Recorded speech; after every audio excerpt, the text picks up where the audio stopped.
Hi friends, இன்னைக்கு நாம ஒரு சூப்பரான ஸ்டோரபிள் ஸ்நாக் ரெசிபி வர்க்கி டோனட் எப்படி செய்யறதுன்னு பார்க்க போறோம். வாங்க வீடியோக்குள்ள போகலாம். இது வரைக்கும் சேனலை சப்ஸ்கிரைப் பண்ணாதவங்க இந்த ரெட் கலர் சப்ஸ்கிரைப் பட்டனை பிரஸ் பண்ணிட்டு பக்கத்துல இருக்க பெல் ஐகானையும் கிளிக் பண்ணிடுங்க. அப்போதான் நான் போடுற வீடியோஸ் உங்களை தவறாம வந்து சேரும். Welcome to masala treat. சேஃபா இந்த டோனட் பண்றதுக்கு 2 கப் மைதா மாவு எடுத்துக்கலாம். இது 300 கிராம் மைதா மாவு. இது கூட 2 டேபிள் ஸ்பூன் சர்க்கரை சேர்த்துக்கோங்க. பொடிச்ச சர்க்கரை சேர்த்துக்கோங்க. 1/4 ஸ்பூன் உப்பு சேர்த்துக்கோங்க. 2 டேபிள் ஸ்பூன் நெய் ஊற்றிக்கோங்க. உருக்குன நெய்யா சேர்த்துக்கோங்க, அப்போதான் ஈவனா மிக்ஸ் ஆகும். இந்த மாதிரி ஒரு முறை நல்லா கலந்து விட்டுக்கோங்க. நெய் அப்போ எல்லா இடமும் ஈவனா பரவும்.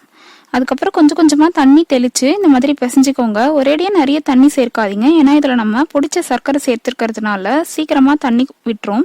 அதனால கொஞ்சம் கொஞ்சமாக சேர்த்து பிசைங்க. இதை பிசைஞ்சிட்டு ஒரு 5லிருந்து 10 நிமிஷத்துக்கு நல்லா பிசைஞ்சு விட்டுட்டு இதை ஊற வைக்கணும்னு அவசியம் இல்லை. அதுக்கப்புறமா இதை ஈவனாக நம்ம 5 பகுதியாக கட் பண்ணி எடுத்துக்கலாம். இதை இந்த மாதிரி 10 நிமிஷம் பிசைஞ்சதுக்கப்புறமா உடனே இதை இந்த மாதிரி கட் பண்ணி உருண்டை உருட்டி வச்சுக்கோங்க.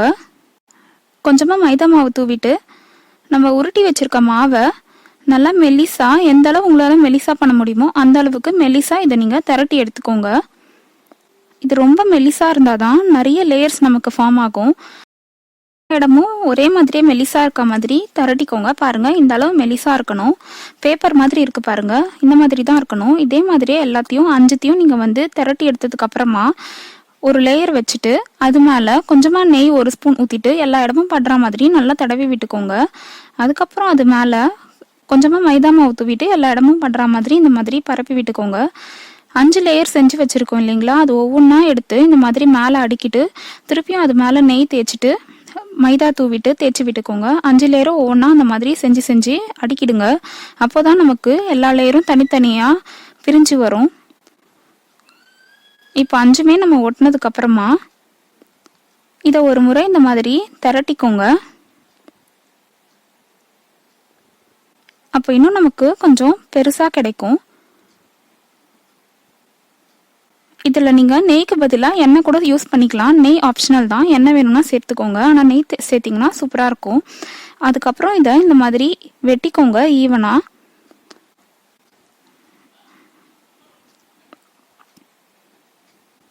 இப்போ இதில் வெட்டி வச்ச ஒரு லேயர் எடுத்துட்டு இந்த மாதிரி இழுத்து இழுத்து விடுங்க. அப்போ நமக்கு மெல்லிசாவும் ஆகும், நல்லா பெருசாகவும் வரும். எந்த அளவு உங்களால் இழுத்து இழுத்து ஸ்ட்ரெச் பண்ண முடியுமோ அந்த அளவுக்கு இதை இழுத்து விட்டுக்கோங்க. இது மாதிரி பண்ணுறதுனால நமக்கு நிறைய லேயர்ஸ் கிடைக்கும். பாருங்க, எவ்வளோ சின்னதாக இருந்தது இப்போ நல்லா பெருசாகிடுச்சு, இழுத்து விட்டுருக்கோம். இப்போ இது மேலே ஒரு சைட் மட்டும் நெய் கொஞ்சமாக அப்ளை பண்ணிக்கோங்க. நெய்க்கு பதிலாக எண்ணெய் கூட யூஸ் பண்ணிக்கலாம். இது லேயர் பிரிஞ்சு வரதுக்காக இந்த மாதிரி நெய் தடவுறோம். நெய் யூஸ் பண்ணணும்னு அவசியம் இல்லை, நீங்கள் எண்ணெய் வேணும்னா சேர்த்துக்கோங்க. இப்போ எல்லா இடமும் இந்த மாதிரி தடவி விட்டுக்கோங்க. இந்த மாதிரி தடவி விட்டதும் எந்த பக்கம் நம்ம நெய் தடவி இருக்கோமோ அந்த பக்கம் மேலே இருக்க மாதிரி வச்சுட்டு இந்த மாதிரி உருட்டிக்கோங்க. இந்த மாதிரி 3 விரலை ஒன்றா சேர்த்துட்டு இந்த மாதிரி எல்லாத்தையும் கொஞ்சம் டைட்டாக உருட்டிக்கோங்க. கேப் இல்லாமல் ஒரே மாதிரியே உருட்டிக்கோங்க.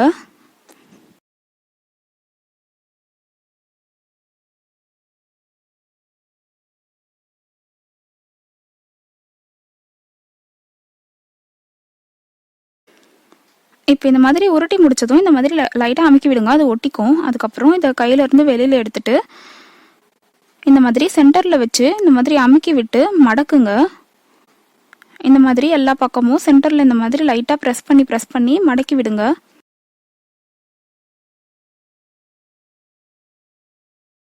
பாருங்க, இப்போ இது டோனட் ஷேப்க்கு ஆயிடுச்சு. நடுவில் இந்த மாதிரி அந்த ஹோல்ஸ் இருக்குல்ல, அதை கொஞ்சம் நல்லா எக்ஸ்டென்ஷன் பண்ணி விடுங்க. அப்போ உங்களுக்கு பார்க்கறதுக்கு டோனட் மாதிரியே இருக்கும். இது பொரிச்சதுக்கு அப்புறமா செம கிறிஸ்பியாக நிறைய லேயர்ஸோட சூப்பராக இருக்கும். பாருங்க, இது பார்க்கறதுக்கு இப்போ டோனட் மாதிரி ஆயிடுச்சு. இது நிறைய நாள் நீங்கள் ஸ்டோர் பண்ணி வச்சுக்கலாம். 1 வாரம் வரைக்கும் இது கெட்டு போகாமல் நல்லா இருக்கும். இதே மாதிரியே எல்லா டோனட்டையும் செஞ்சு வச்சுக்கோங்க. இப்போ நம்மளோட டோனட் பொரிக்கிறதுக்கு தயாராகிடுச்சு.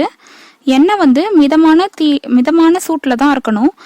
ஃப்ளேமை லோ ஃப்ளேமில் வச்சுக்கோங்க. ஒவ்வொன்றா நம்ம செஞ்சு வச்சுருக்க டோனட்டை உள்ளே சேர்த்துக்கோங்க. எல்லா டோனட்டையும் பக்கத்தில் இடுக்கமாக வைக்காதீங்க, கொஞ்சம் தள்ளி கேப் இருக்க மாதிரி வைங்க. அப்போ தான் ஈவனாக பொரியும். இதை லோ ஃப்ளேமில் வச்சு தான் பொரிக்கணும். அப்போ தான் உள்ள வரைக்கும் நல்லா வெந்து மொறுமொறுன்னு கிடைக்கும். இதை இந்த மாதிரி திருப்பி போட்டு 2 பக்கமும் கோல்டன் ப்ரௌன் ஆகுற வரைக்கும் இதை பொரிச்சு எடுக்கணும். இப்போ கோல்டன் ப்ரௌன் ஆனதும் எண்ணெய்க்குள்ளேருந்து வெளியில் எடுத்துடலாம். இது ஒரு பேட்ச் செய்யறதுக்கு 10 to 15 நிமிஷம் ஆகும்.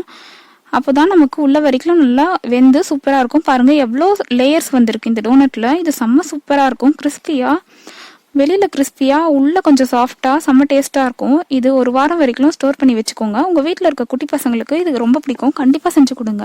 வீடியோ பிடிச்சிருந்தா லைக் பண்ணுங்க, ஷேர் பண்ணுங்க. இது வரைக்கும் சேனல் சப்ஸ்கிரைப் பண்ணாதவங்க இப்போ சப்ஸ்கிரைப் பண்ணுங்க. உங்க ஃபீட்பேக்ஸை கமெண்ட் செக்ஷன்ல போடுங்க.